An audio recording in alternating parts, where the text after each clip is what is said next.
आपके बीच में रखे गए, जो आज कई दलों से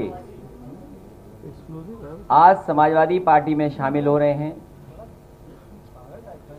उत्तर प्रदेश के कई कोनों से आज लोग आए हैं।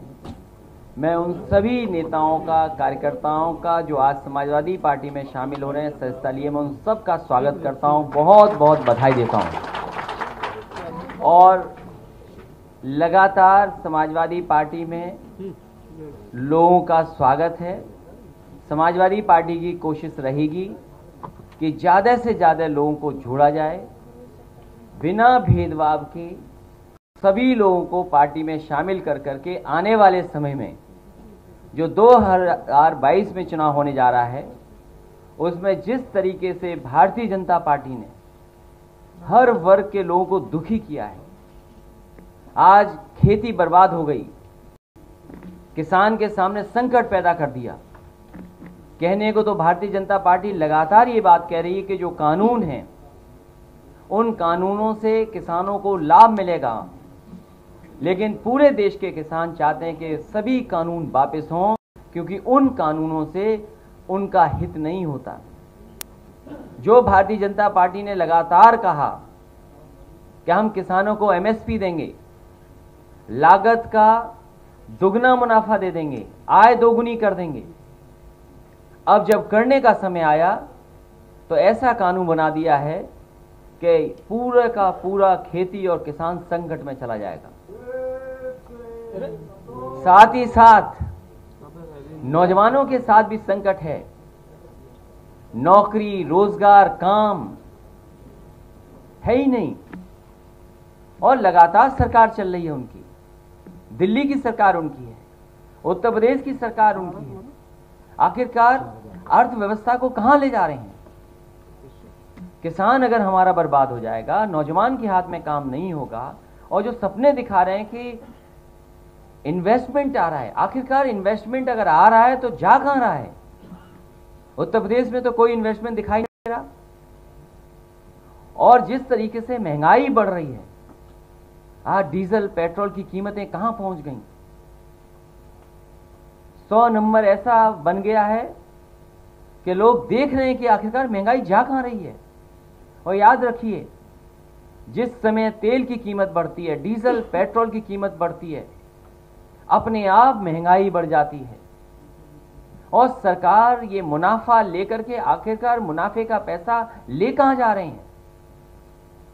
ये जो मुनाफा हो रहा है डीजल पेट्रोल से, जो लगातार टैक्स बढ़े हुए हैं, कीमतें बढ़ी हुई हैं, जो सरकार के खजाने में पैसा जा रहा है। कहने को वो कहेंगे कि कंपनियां हैं, लेकिन आखिरकार खजाना तो सरकार के पास जमा हो रहा है।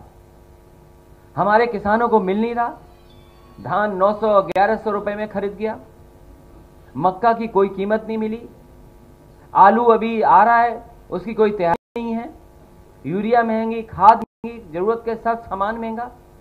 तो आखिरकार सरकार इस मुनाफे को ले कहां जा रही है? और फिर अर्थव्यवस्था कहा कि हम $5 ट्रिलियन इकोनॉमी की करेंगे। आखिरकार कहां है वो? हर चीज बेची जा रही है। और याद रखना, जब बेची जाएगी चीजें, तो जो संविधान हमें अधिकार देता है, उन संविधान के अधिकारों को भी सरकार छीन रही है। अगर हर चीज प्राइवेट हो जाएगी, तो जो संविधान ने हमें अधिकार दिया है नौकरी का, वो आखिरकार नौकरी रोजगार कहां मिलेगा हमें? और फिर दिल्ली की सरकार कहती थी हम $5 ट्रिलियन इकोनॉमी की बना लेंगे। उन्हीं की नकल करते करते उत्तर प्रदेश की सरकार बोलने लगी हम $1 ट्रिलियन इकोनॉमी बनाएंगे। अब बजट पेश होने जा रहा है, उत्तर प्रदेश की जनता देखेगी कि आखिरकार ये जो सपना दिखाया था उत्तर प्रदेश को $1 ट्रिलियन इकोनॉमी का, उस सपने को बजट के माध्यम से कितना पूरा कर रहे हैं। और इतना अपमान किसी सरकार ने नहीं किया होगा जितना भारतीय जनता पार्टी की सरकार कर रही है। चाहे हमारे किसान भाई हों, गरीब हों, मजदूर हों, नौजवान हों, मुसलमान भाई हों, हर एक को सरकार अपमानित कर रही है। पॉलिटिकल लोग हैं, उनको अपमानित कर रही है। इसी आंदोलन में जो लोग निकल करके आए, 10,000 से ज्यादा कार्यकर्ता हैं उत्तर प्रदेश में समाजवादी, उनके ऊपर झूठे मुकदमे लगे, लीडर्स को अपमानित कर रहे हैं। कोई वर्ग नहीं बचा जो अपमानित इस सरकार में ना हो रहा हो। और कैसी ठोको नीति चल रही है। जो पुलिस कह दे रही है, एक बार पुलिस ने कह दिया, वही सरकार मान ले रही है, वही बीजेपी कह रही है। क्या हाथरस में क्या नहीं हुआ, बदायूं में एक मां के साथ क्या नहीं हुआ। आज 3 बहनें जो 2 तो जिनकी जान चली गई, एक बचेगी नहीं बचेगी, बड़ा सवाल है। उन्नाव में लगातार घटनाएं हो रही हैं। आखिरकार दोषी कौन है इसका, जिम्मेदार कौन है। जब सरकार पुलिस को खुली छूट दे देगी तो यही होगा। बेहतर से बेहतर चीजें दी पुलिस को, सब इस सरकार ने बर्बाद कर दिया। बेहतर इंतजाम हुए थे वो बर्बाद कर दिए। इसलिए मैं सभी जो समाजवादी पार्टी में आज शामिल हो रहे हैं, मैं उनका स्वागत करता हूं, बधाई देता हूं। उनके आने से हम सबका मनोबल तो बढ़ ही रहा है, हमारी पार्टी के एक एक कार्यकर्ता का मनोबल बढ़ रहा है। इसलिए ऐसे लोगों का बहुत बहुत स्वागत करता हूं, क्योंकि नाम लेना संभव सबका नहीं है। बड़ी सूची है, बड़ी सूची है, ज्यादा लोग आए हैं। मैं सबका नाम नहीं ले पा रहा हूं, लेकिन सबका मैं स्वागत करता हूं। और विशेष स्वागत आर.के. चौधरी जी का करता हूं। विशेष स्वागत है हमारे तिलोई के सभी नेताओं का जो महत्वपूर्ण जिम्मेदार हैं पदों पर, उनका भी। सलोन का भी, मैं ये पहले भी पार्टी में थे और फिर पार्टी में आ गए। तो ऐसे बहुत सारे साथी हैं जो कहीं ना कहीं चले गए थे, अब दोबारा समाजवादी पार्टी में आ रहे हैं। मुझे खुशी इस बात की है कि अब बूथ लगातार हम लोग ज्यादा जीतेंगे। जब ज्यादा कार्यकर्ता होंगे, ज्यादा नेता पार्टी में होंगे, चाहे बड़ी जगह पहुंचे न पहुंचे, लेकिन बूथ पे लड़ने वाले हमें कार्यकर्ता नेता मिल रहे हैं, ये सबसे खुशी की बात है। बहुत बहुत बधाई सभी लोगों को। अरे नेताजी बैठ जाइए। एक मिनट आप लोग बैठिए, आप लोग बैठिए। महाराज, अरे नेताजी बैठ जाइए प्लीज। आईपी सिंह, एक मिनट रुक जाना, एक मिनट रुक जाना।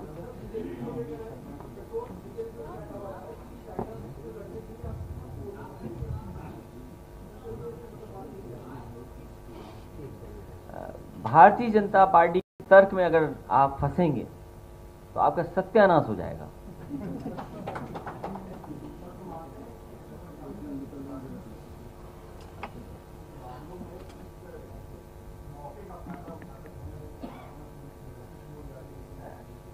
जौनपुर की घटना आपको पता होगा। जौनपुर की घटना जो हुई है कि पुलिस ने पिटाई की, और जब पुलिस को पता लगा है कि अब ये बच नहीं सकता, इसकी जान जा सकती है, तो सुबह तड़के अस्पताल में फेंक करके चले गए। और बाद में क्या हुआ, उस नौजवान की जान चली गई। ये केवल एक घटना नहीं उत्तर प्रदेश में। उत्तर प्रदेश में सबसे ज्यादा कस्टोडियल डेथ हुई हैं। सबसे ज्यादा फेक इनकाउंटर अगर कहीं हुए तो उत्तर प्रदेश में हुए। उसके लिए जिम्मेदार कौन है? क्या राजधानी में नहीं हुई घटनाएं? राजधानी में हत्याएं नहीं हुई? राजधानी लखनऊ में हत्या हुई और दिखावे के लिए एक इनकाउंटर दिखा दिया। क्या सही अपराधी का इनकाउंटर हुआ कि नहीं हुआ?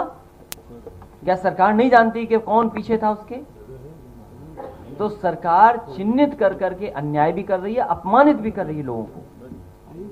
और ये पहले दिन से हो रहा है इस सरकार में, क्योंकि जिस तरीके से पूरे उत्तर प्रदेश में सरकार बनते ही फेक इनकाउंटर का सिलसिला शुरू हुआ था। कौन नहीं जानता? बुलंदशहर में घटना हुई, नोएडा में इनकाउंटर का जो एडमिट था वो भाग गया छोड़ करके। और देखिए यूपी पुलिस की निशाना देखिए कहां लगता है केवल। और फिर उस सरकार के मुख्यमंत्री जिनके ऊपर मुकदमे थे, कोई आप में बैठा वो पत्रकार साथी कह सकता है कि नहीं थे मुकदमे? क्या उम्मीद करोगे आप इस सरकार से? और ये पहली सरकार है जो उद्घाटन का उद्घाटन करती है, शिलान्यास का शिलान्यास करती है और एमओयू का एमओयू करती है। एक कदम और आगे चले गए हैं। सरकार ऐसी है जो उद्घाटन का उद्घाटन करती है, शिलान्यास का शिलान्यास करती है, एमओयू का एमओयू कर रही है। अरे कम से कम अपने एमओयू तो उठाते जो खुद ने एमओयू किए थे। 4 लाख करोड़, 5 लाख करोड़, आखिरकार कहाँ है वो पैसा? क्या जमीन पे पहुंचा वो पैसा जो इन्वेस्ट के वादे किए गए थे? बड़ा बड़ा डिफेंस कॉरिडोर के लिए न जाने कैसे कैसे हवाई जहाज, हेलीकॉप्टर इसी लखनऊ में गोमती के किनारे लाए गए थे, जब जरूरत थी भारतीय जनता पार्टी को अपने आप को शोकेस करने के लिए। तो गोमती का नजारा क्या बनाया था? आपसे किसी से छिपा नहीं है। क्या नजारा बनाया था? झूठा फंसाना, झूठे मुकदमे लगाना, संस्थाओं को पीछे छोड़ देना। ये तो कांग्रेस पार्टी को भी पीछे छोड़ दिए।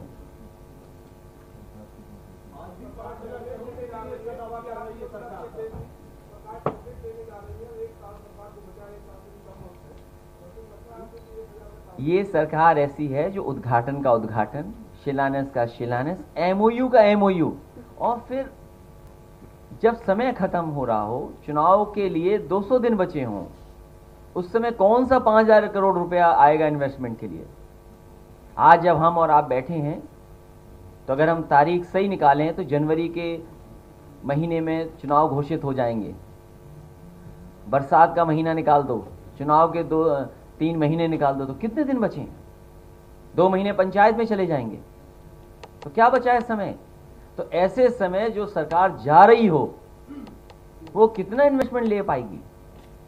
और फिर माहौल कैसे है? कोई भी किसी को ठोक दे रहा है। इस माहौल में क्या कोई आएगा इन्वेस्टमेंट करने? जिस प्रदेश में बेटियां सुरक्षित नहीं हो, मां सुरक्षित नहीं हो, हाथरस जैसी घटना हो गई हो, रात में बेटी को जला दिया हो, उस प्रदेश में कोई आएगा?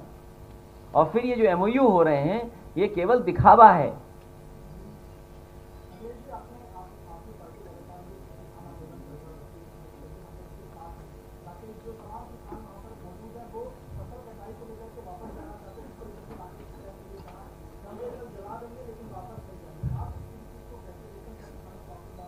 जितने समाजवादी साथी हैं, ये समाजवादी साथी तो हैं ही हैं, लेकिन ये सब किसान हैं।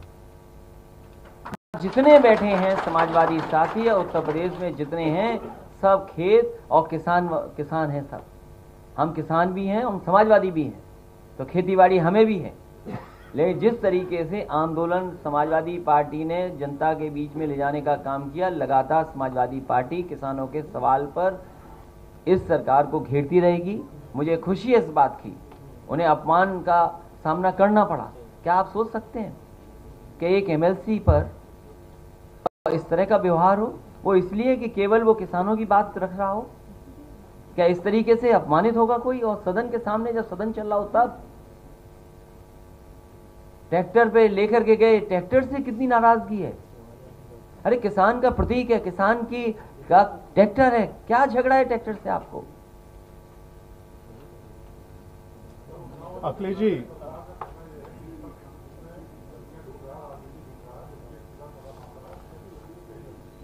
चार साल पूरे हो गए और 4 साल में लगातार विपक्ष इसी तरह ढूंढ रहा है।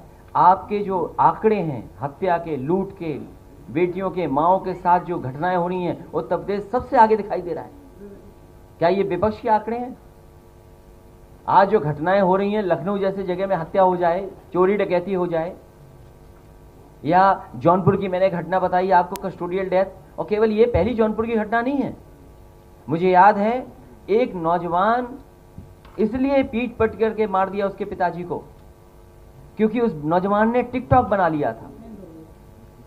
उसे पकड़ लिया, उसके पिताजी से पैसा मांगा पुलिस ने, समाजवादी पार्टी खड़ी हो गई, पुलिस को जेल जाना पड़ा। आप पता करिए, कोई एक दिन का ही आचरण पुलिस का। अखिलेश जी, भारतीय और आपके अपने सहयोगी साथी जेल में है। आप भी अगर थोड़ा सच दिखा दोगे ज्यादा तो हो सकता है कि आपको भी जेल का रास्ता दिखा दे। अखिलेश जी, भारतीय किसान यूनियन के नेताओं ने पश्चिमी उत्तर प्रदेश में भारतीय किसान यूनियन के नेताओं ने बीजेपी के नेताओं की एंट्री पर बैन लगा दिया है। ये कहा है कि जो उन्हें निमंत्रण देगा उसको 100 लोगों को खाना खिलाना होगा। ये तो भारतीय जनता पार्टी की परेशानी है, वो समझे अपनी परेशानी कैसे दूर करेंगे। क्या आप ये वो एमएसपी जो वादा किया था जनता से, किसान से, हम सब किसान हैं, जितने बैठे लोग किसान हैं, सब हमारे सबके पास खेती है। हम ये कहते हैं कि जो भारतीय जनता पार्टी ने वादा किया था किसानों की आय दोगुनी करने का, वो आय दोगुनी कब होगी? ये जो इंफ्रास्ट्रक्चर देने की बात कही गई थी कि मंडियों को इंफ्रास्ट्रक्चर में जोड़ेंगे, अच्छी मंडियां बनाएंगे, मैं उनसे जानना चाहता हूं, उत्तर प्रदेश में समाजवादी सरकार में जितनी भी मंडियां बनी थी, आखिरकार मंडियों का काम क्यों रोक दिया गया या मंडियां क्यों नहीं शुरू की गई हैं? आप बुंदेलखंड की जितनी भी मंडियां बनी थी वो सब बंद पड़ी हैं, वहां काम नहीं हो रहा।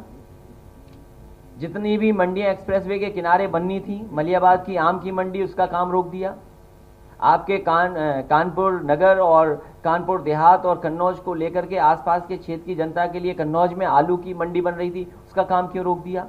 इटावा, मैनपुरी, फरुखाबाद या आसपास के जिलों के लिए मंडी बनी थी अनाज की, वो उसका काम क्यों रुक गया?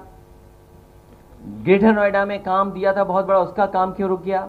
आगे जाइए, लखनऊ से आगे जब एक्सप्रेसवे जा रहा था, सुल्तानपुर में मंडी बननी थी, गाजीपुर में मंडी बननी थी, आजमगढ़ में मंडी बननी थी, आखिरकार मंडियों का काम क्यों रुक गया? जो किसान बाजार बन रहे थे वो क्यों रुक गए? आपने किसान बाजार क्यों बेच दिया? दिल्ली की सरकार बड़ी चीज बेच रही है, उत्तर प्रदेश की सरकार छोटी चीजें बेच देती है। एक सवाल और है Akhilesh ji, popular front of India के नेता ये कह रहे हैं कि जो अयोध्या में मंदिर बन रहा है वो भगवान राम का मंदिर नहीं बन रहा है, आरएसएस का मंदिर बन रहा है। और कौन अपने लोगों से कहा है, पॉपुलर फ्रंट ऑफ इंडिया के नेता कह रहे हैं, वो कह रहे हैं कि चंदा ना दें उसके लिए। समाजवादी पार्टी किसानों की लड़ाई लगातार लड़ती आ रही है, लड़ती रहेगी। पहली बार प्रेस में आए हो? रिवाइंड करके देख लेना।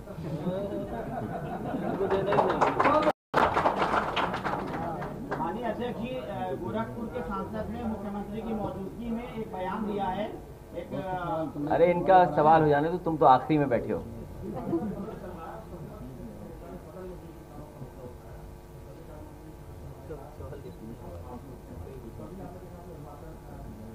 मैं आपसे केवल ये सवाल जानना चाहता हूं कि पूरे उत्तर प्रदेश का धान किस कीमत पे खरीदा गया, ये सरकार बता दे।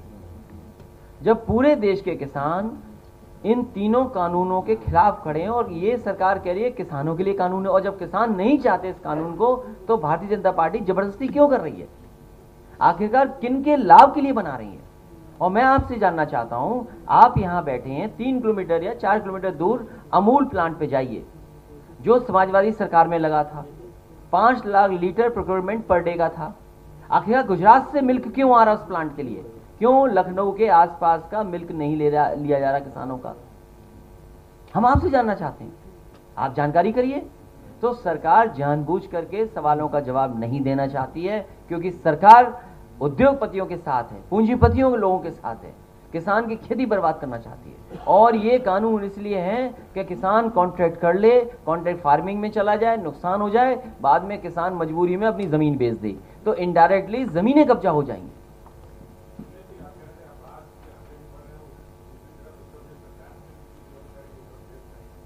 कब बनेगी फिल्म सिटी? ये आखिरी वक्त पे यही सरकार करती है और कुछ अधिकारी यही काम करवाते हैं। जैसे मैं भी कुछ दिन पहले 1 डिस्ट्रिक्ट 1 प्रोडक्ट सुन रहा था, किसी का इंटरव्यू सुन रहा था, और जैसे ही मैंने इंटरव्यू देखा 1 डिस्ट्रिक्ट 1 प्रोडक्ट का, तो मेरा ख्याल यही आया कि 1 officer loyal to many government.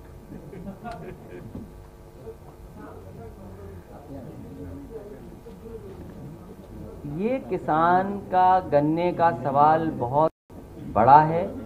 सरकार ये कहती है लगातार कि हम 1 लाख से ज़्यादा 15,000 करोड़ या कभी 20,000 करोड़ रुपए हम पेमेंट कर चुके हैं, लेकिन सरकार ये बताए आखिरकार गन्ने का बकाया कितना है। आज भी उत्तर प्रदेश के किसानों का गन्ने का पैसा बकाया है, ये सरकार स्वीकार नहीं कर रही है, और उसमें भी आप लोग सहयोग करिए।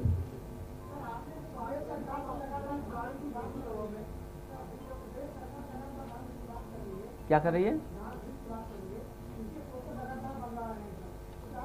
ये जितने किसान हैं, मैं किसी से पूछ सकता हूं, इन पे भी खेती होगी। हमारे विधायक हैं 8 बार के आजमगढ़ के, ये जानते होंगे धान कितने में बिक गया, कितने रुपए में बिक गया धान। और ये नए पार्टी में शामिल हुए हैं, दूसरी पार्टी बताओ धान कितने में खरीदा गया रायबरेली में। और ये बगल में भी तिलोई के बैठे हैं, बताओ धान कितने में खरीदा गया।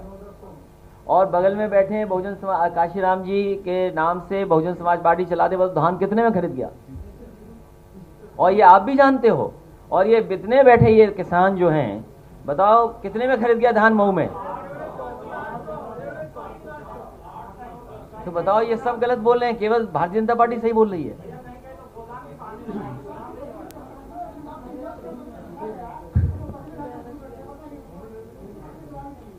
ये सरकार किसानों को बर्बाद करना चाहती है, इसीलिए डीजल पेट्रोल महंगा कर रहे हैं, खाद महंगी कर रहे हैं, यूरिया महंगी कर रहे हैं, और किसान को कोई कीमत नहीं दे रहे हैं।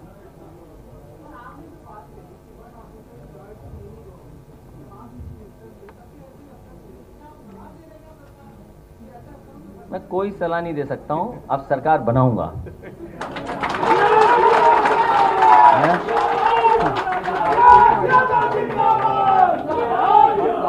माननीय अध्यक्ष जी पूर्व चेयरमैन है जमाल अख्तर साहब रायबरेली से, वो एक मिनट